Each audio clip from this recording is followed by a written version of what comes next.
Estamos de volta com o Esporte UESB, lembrando que você também pode participar através do nosso endereço esporteuesb.uesb.edu.br. Mas agora um bloco recheado de muito futebol para você. E vamos começar com os pequenininhos, vamos começar com a galera que está começando, com a galera que está na escolinha de futebol do SESC. Põe na tela. Se é preciso algum motivo para sonhar, essa galerinha tem aos montes. Porque é muito bom e um esporte que faz muitas agilidades e eu gosto. Quero ajudar minha família, ajudar a pagar as contas. E quando eu crescer eu vou ser rico, vou ajudar minha família. É porque desde que eu nasci eu sonhava em ser um jogador craque.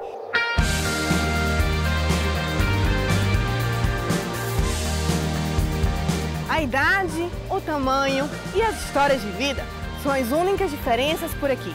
Esses garotos, além de compartilharem o campo, o professor e correrem atrás da mesma bola, dividem o mesmo sonho. E para realizar o desejo de ser jogador de futebol profissional, o contato com as técnicas, as regras e os fundamentos do esporte são ensinados desde cedo. Na Escolinha de Futebol PCG, programa de comprometimento e gratuidade do SESC de Vitória da Conquista, crianças e adolescentes com idade entre 8 e 14 anos, com renda familiar de até 3 salários mínimos e devidamente matriculados e frequentando a escola, começam a dar os primeiros passos rumo ao sonho. Mas, além disso, o projeto tem o intuito de formar bons cidadãos.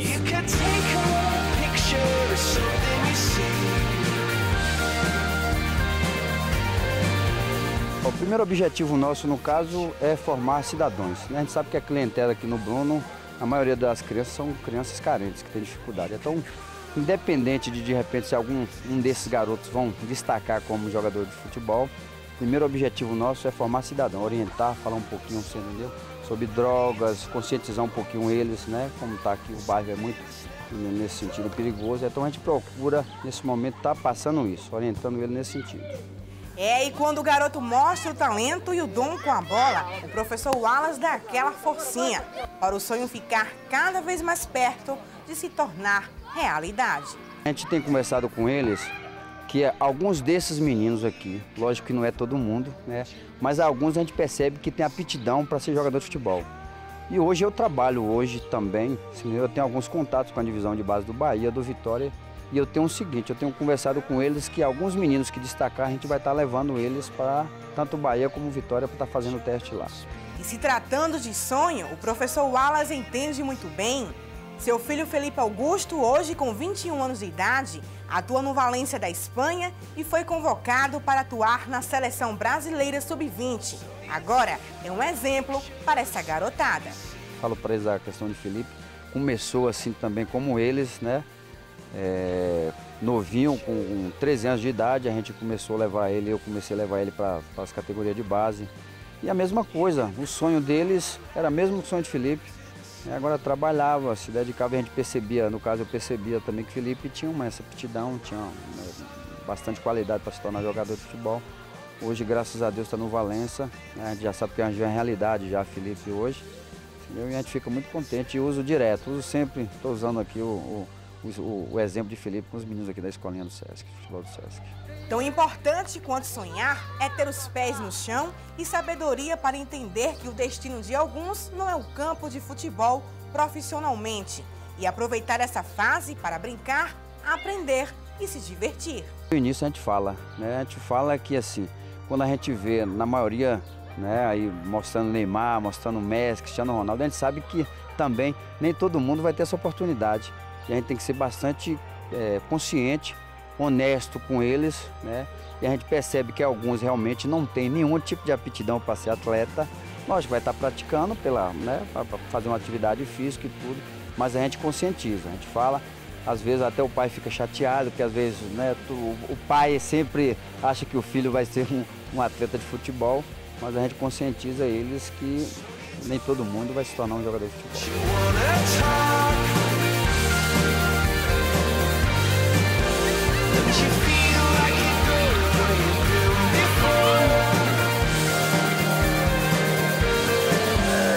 Grande Wallace, grande abraço a você e parabéns pelo trabalho que vem desenvolvendo com a garotada e que continue assim e contando sempre com o Sport UESB. Vamos falar de Campeonato Brasileiro, começando pela Série D de dado.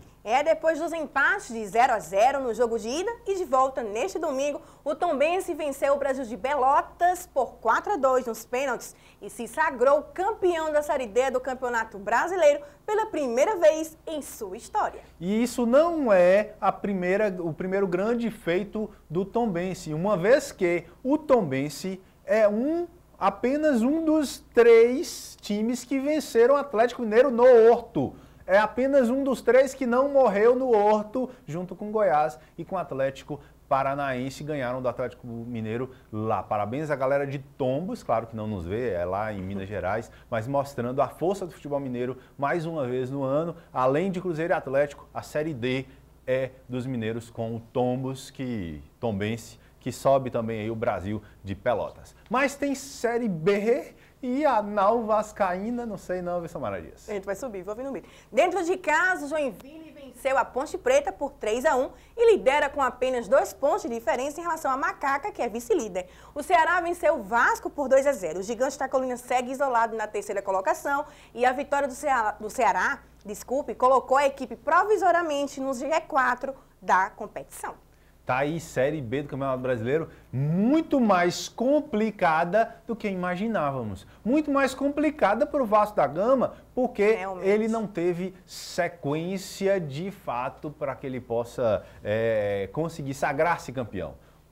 Gente, o Vasco não pode mais ser campeão da Série B do Campeonato Brasileiro. Isto é um fato. Ou seja, é o primeiro grande desde 2002 que não sobe como campeão. Desde 2002, porque em 2002 nós tínhamos 2 grandes. Lembrando que Palmeiras e Botafogo caíram juntos e subiram juntos. O Palmeiras como campeão e o Botafogo como vice-campeão. Ou seja, o Botafogo, até hoje, era o único grande que tinha subido sem ser campeão. O Vasco da Gama passa essa vergonha, porque é uma vergonha, viu, Samara Dias? Não, isso é verdade. Subir sem ser campeão, porque é a obrigação de um time grande ser campeão da Série B quando ele desce. E é assim que deve ser o ano que vem, com Bahia, com Botafogo e sei lá com quem sabe. Estou brincando, estou adiantando aqui que é uma possibilidade muito factível que esses times caiam para a 2ª divisão, como nós vamos ver nos resultados e na classificação do Campeonato Brasileiro da Série A.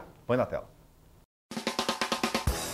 Pela 34ª rodada do Brasileirão, o Fluminense venceu o Botafogo por 1-0 e o Criciúma perdeu para o Grêmio por 3-0. O Flamengo venceu o Coritiba pelo placar de 3-2 e o Santos perdeu para o líder Cruzeiro por 1-0. E o Atlético Paranaense perdeu para o Sport por 1-0, o Bahia perdeu para o Corinthians por 2-1 e o Internacional venceu o Goiás por 1-0. O vice-líder São Paulo venceu o Palmeiras por 2-0 e a Chapecoense perdeu para o Vitória por 1-0. O único empate da rodada ficou por conta do confronto entre Atlético Mineiro e Figueirense, com placar de 1-1. Há 4 rodadas para o fim do campeonato, o Cruzeiro continua líder com 70 pontos. Em segundo lugar e com uma rodada a mais que as outras equipes está o São Paulo com 66 pontos. O Internacional é o 3º colocado, também com uma rodada a mais e com 60 pontos. Em quarto vem o Grêmio com a mesma pontuação do maior rival. A primeira equipe fora da zona da Libertadores é o Corinthians, também com 60 pontos. Em seguida vem o Atlético Mineiro com 58, o Fluminense com 57, o Flamengo com 47 e o Santos com 46 pontos.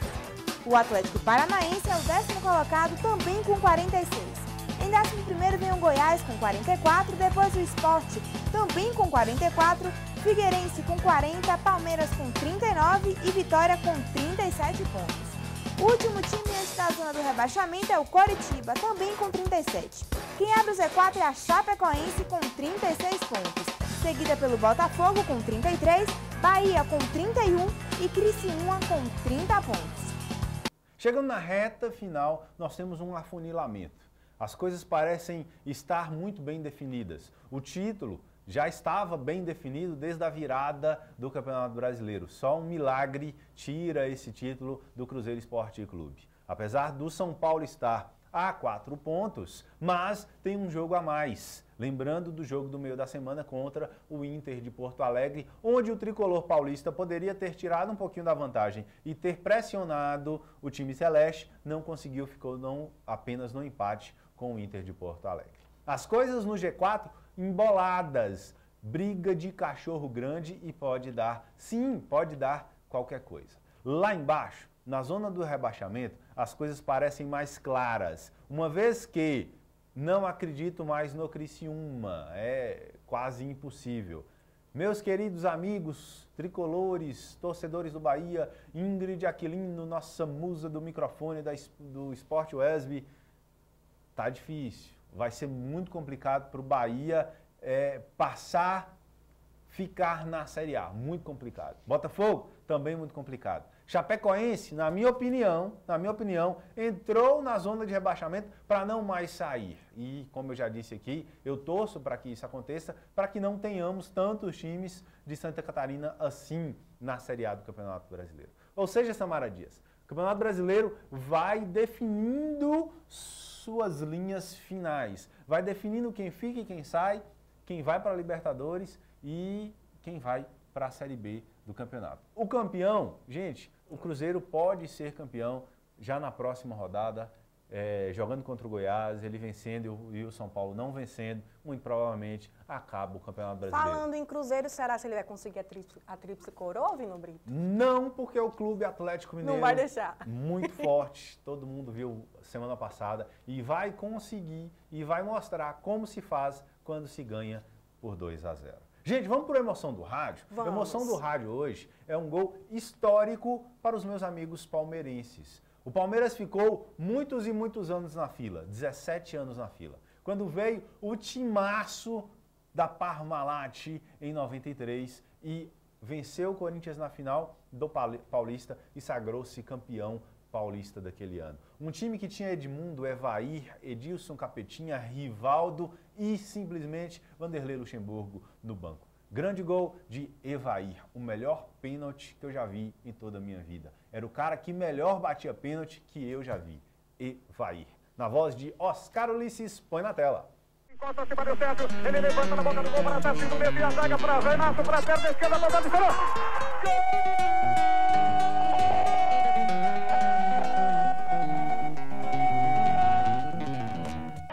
Atenção, Evair banca a distância, vai pra bola, Evair autorizado, perna direita, pro gol!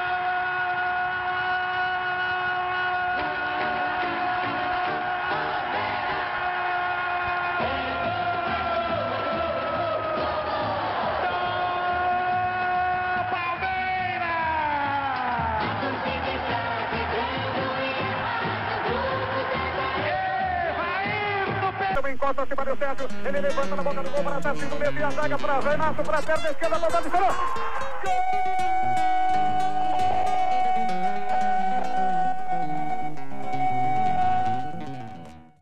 Próximos programas tem muito mais emoção no rádio para você. Nós estamos procurando gols de saídas de fila, assim como esse. Nós temos aí o gol do Basílio em 78 pelo Corinthians, que era o gol do Maurício em 87 pelo Botafogo e tantos outros gols de saída de fila. Você que lembra de algum, sportwesb@wesb.edu.br para a gente poder colocar aqui na emoção do rádio. Gente, grande beijo para todos vocês e até a próxima semana com o Sport Wesb. Mas antes quero mandar um abraço para a Sara Teixeira e Mário Ribeiro, que são os aniversariantes da semana. Abraço para todos vocês, viu? Amo vocês de coração.